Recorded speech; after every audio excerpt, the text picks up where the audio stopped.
আজ বৃহস্পতিবার থেকে শুরু হচ্ছে উচ্চ মাধ্যমিক সার্টিফিকেট এইচএসসি পরীক্ষা। এবার এ পরীক্ষায় রাজশাহী শিক্ষা বোর্ড থেকে অংশ নিচ্ছে 1,33,613 জন শিক্ষার্থী। তবে গত বছরের তুলনায় কমেছে 4,500-এরও বেশি পরীক্ষার্থীর সংখ্যা। রাজশাহী শিক্ষা বোর্ডের দেওয়া তথ্য মতে এই বোর্ডে অংশ নেওয়া শিক্ষার্থীর মধ্যে 68,960 জন ছাত্র এবং 64,553 জন ছাত্রী।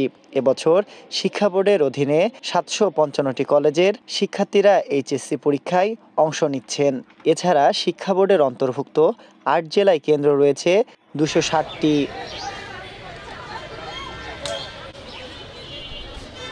শিক্ষা বোর্ড বলছে, এবছর রাজশাহী বোর্ড থেকে এইচএসসি পরীক্ষায় অংশ নিচ্ছে 1,33,613 জন শিক্ষার্থী, যা বিগত বছর তুলনায় 4,554 জন শিক্ষার্থী কম। গত বছর রাজশাহী বোর্ডে এইচএসসি পরীক্ষায় অংশ নিয়েছিল 1,38,157 জন। কর্তৃপক্ষ বলছে, সুষ্ঠুভাবে পরীক্ষা সম্পন্ন করতে সকল ধরনের প্রস্তুতি নেওয়া হয়েছে। করোনা ভাইরাসের সতর্কতা থাকায় শিক্ষার্থীদের মানতে বলা হয়েছে স্বাস্থ্যবিধি। এছাড়াও পরীক্ষা চলবে জুলাইয়ের শেষ পর্যন্ত। পরীক্ষা বেশ ভালো পরিবেশেই শুরু হয়েছে, কোথাও থেকে আমরা কোনো গোলযোগ বা কোনো সমস্যার কথা পাইনি। ইনশাআল্লাহ আমাদের 207টা কেন্দ্রে এই রাজশাহী বোর্ডের অধীনে সুন্দর সুষ্ঠুভাবে পরীক্ষা শুরু হয়েছে। আমাদের সার্বিক প্রস্তুতি সম্পন্ন।